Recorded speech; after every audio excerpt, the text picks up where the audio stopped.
एकादशी को एक शुभ दिन माना जाता है जब भगवान विष्णु की बहुत श्रद्धा के साथ पूजा की जाती है। अन्य क्षेत्रों में इस एकादशी को प्रबोधिनी एकादशी और देवोत्थानी एकादशी, देवोत्थाना एकादशी के नाम से जाना जाता है। तो आज हम स्वयं भगवान श्री कृष्ण के द्वारा युधिष्ठिर को बताई गई गुरुव्यूर एकादशी या प्रबोधिनी एकादशी या देवोत्थानी एकादशी, देवोत्थानी एकादशी के बारे में जानते हैं, जिसका वर्णन पद्म पुराण के उत्तरखंड में मिलता है, जिसे आप गीता प्रेस की संक्षिप्त पद्म पुराण के पेज नंबर 674 पर स्वयं पढ़ सकते हैं। श्रीमद् पद्म पुराण के अनुसार प्रबोधिनी एकादशी का महात्म्य युधिष्ठिर ने पूछा, श्री कृष्ण, मैंने आपके मुख से रमा एकादशी का यथार्थ महात्म्य सुना। मानंद, अब कार्तिक शुक्ल पक्ष में जो एकादशी होती है उस देव उठानी एकादशी की महिमा बताइए। भगवान श्री कृष्ण बोले, राजन, कार्तिक के शुक्ल पक्ष में जो एकादशी होती है उसका जैसा वर्णन लोक सृष्टा ब्रह्मा जी ने नारद जी से किया था, वही मैं तुम्हें बताता हूँ।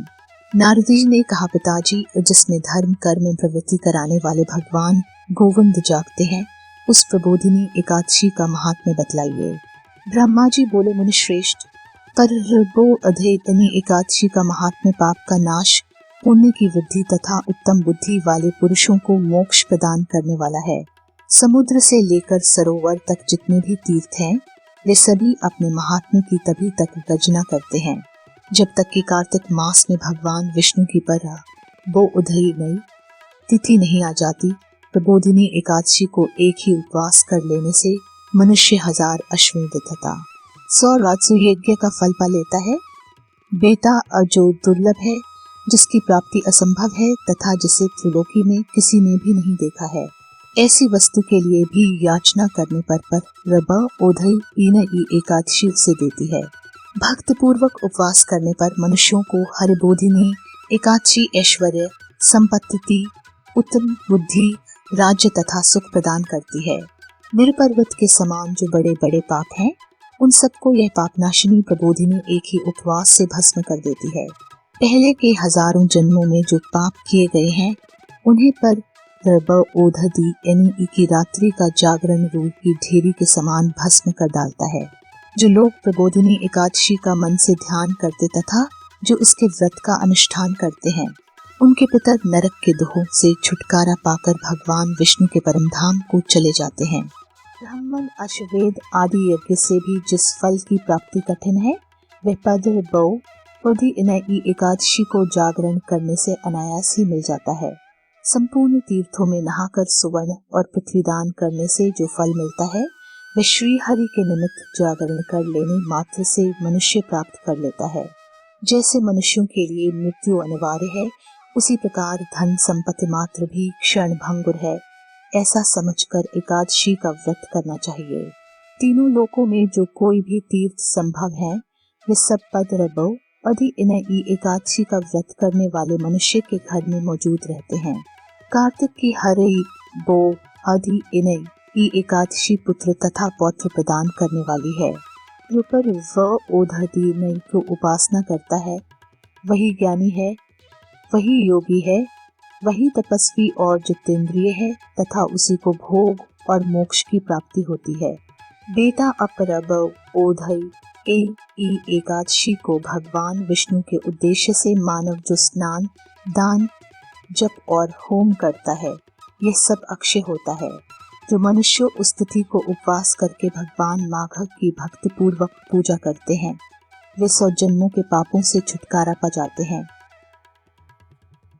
रथ के द्वारा देवेश्वर जनार्दन को संतुष्ट करके मनुष्य संपूर्ण दिशाओं को अपने तेज से प्रकाशित करता हुआ श्रीहरि के बैकुंठ धाम को जाता है। प्रबोधिनी को पूजित होने पर भगवान गोविंद मनुष्यों के बचपन, जवानी और बुढ़ापे में किए हुए 100 जन्मों के पापों को, चाहे वे अधिक हों या कम, धो डालते हैं। अतः सर्वथा प्रयत्न करके संपूर्ण मनोवांछित फल को देने वाले देवाधिदेव जनार्दन की उपासना करनी चाहिए। बेटा नारद, जो भगवान विष्णु के भजन में तत्पर होकर कार्तिक मास में पराये अन्न का त्याग करता है, वह चंद्रायण व्रत का फल पाता है। जो प्रतिदिन शास्त्रीय चर्चा से मनोरंजन करते हुए कार्तिक मास व्यतीत करता है, वह अपने संपूर्ण पापों को जला डालता और 10,000 यज्ञों का फल प्राप्त करता है। कार्तिक मास में शास्त्रीय कथा के कहने सुनने से भगवान मधुसूदन को जैसा संतोष होता है वैसा उन्हें यज्ञ दान अथवा जप आदि से भी नहीं होता। जो शुभ कर्म परायण पुरुष कार्तिक मास में एक या आधा श्लोक भी भगवान विष्णु की कथा पढ़ते हैं उन्हें 100 गोदान का फल मिलता है। महामुनि, कार्तिक में भगवान केशव के सामने शास्त्र का स्वाध्याय तथा श्रवण करना चाहिए। मुनिश्रेष्ठ, जो कार्तिक में कल्याण प्राप्ति के लोभ से श्रीहरि की कथा का प्रबंध करता है वह अपनी 100 पीढ़ियों को तार देता है। जो मनुष्य सदा निम्बुवर कार्तिक मास में भगवान विष्णु की कथा सुनता है उसे सहस्त्र गोदान का फल मिलता है। जो पर्व ओधरपीना एकादशी के दिन श्री विष्णु की कथा श्रवण करता है उसे 7 द्वीपों से युक्त पृथ्वी दान करने का फल प्राप्त होता है। मुनिश्रेष्ठ, और जो भगवान विष्णु की कथा सुनकर अपनी शक्ति के अनुसार कथा वाचक की पूजा करते हैं उन्हें अक्षय लोक की प्राप्ति होती है। नारद, जो मनुष्य कार्तिक मास में भगवत संबंधी गीत और शास्त्र विनोद के द्वारा समय बिताता है उसकी पुनरावृत्ति मैंने नहीं देखी है। मुने, जो पुण्यात्मा पुरुष भगवान के समक्ष गान, नृत्य, वाद्य और श्री विष्णु की कथा करता है वह तीनों लोकों के ऊपर विराजमान होता है। मुनिश्रेष्ठ, कार्तिक की पद रब ओधर एकादशी के दिन बहुत से फल फूल, कपूर, अरगजा और कुकुम्भ के द्वारा श्रीहरि की पूजा करनी चाहिए। एकादशी आने पर धन की कंजूसी नहीं करनी चाहिए क्योंकि उस दिन दान आदि करने से असंख्य पुण्य की प्राप्ति होती है। पर उद्धति आई को जागरण के समय शंख में जल लेकर फल तथा नाना प्रकार के द्रव्यों के साथ शो जनार्दन को अर्घ्य देना चाहिए। संपूर्ण तीर्थों में स्नान करने और सब प्रकार के दान देने से जो फल मिलता है वही पद इना ओ एकादशी को अर्घ्य देने से करोड़ गुना होकर प्राप्त होता है। देवर्षि, अर्घ्य के पश्चात भोजन, आच्छादन और दक्षिणा आदि के द्वारा भगवान विष्णु की प्रसन्नता के लिए गुरु की पूजा करनी चाहिए। जो मनुष्य उस दिन श्रीमद्भागवत की कथा सुनता अथवा पुराण का पाठ करता है उसे एक एक अक्षर पर कपिलादान का फल मिलता है। मुनिश्रेष्ठ, कार्तिक में जो मनुष्य अपनी शक्ति के अनुसार शास्त्रोक्त रीति से वैष्णव व्रत एकादशी का पालन करता है उसकी मुक्ति अविचल है। केतकी के एक पत्ते से पूजित होने पर भगवान गरुड़ध्वज 1000 वर्ष तक अत्यंत तृप्त रहते हैं। देवर्षि, जो अगस्त के फूल से भगवान जनार्दन की पूजा करता है उसके दर्शन मात्र से नरक की आग बुझ जाती है। वत्स, जो कार्तिक में भगवान जनार्दन को तुलसी के पत्र और पुष्प अर्पण करते हैं उनका जन्मभर का किया हुआ सारा पाप भस्म हो जाता है। मुने, जो प्रतिदिन दर्शन, स्पर्श, ध्यान, नाम कीर्तन, स्तवन, अर्पण, सेचन, पूजन तथा नमस्कार के द्वारा तुलसी में 9 प्रकार की भक्ति करते हैं वे कोटि सहस्त्र युगों तक पुण्य का विस्तार करते हैं।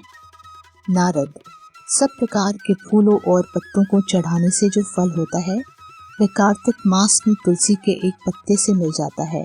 कार्तिक आया देख प्रतिदिन नियम पूर्वक तुलसी के कोमल पत्तों से महाविष्णु श्री जनार्दन का पूजन करना चाहिए।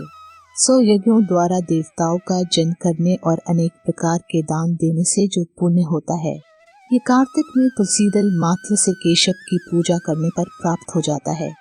स्रोत पद्म पुराण के उत्तरखंड में से। सौजन्य श्री गीता प्रेस हरिद्वार के सौजन्य से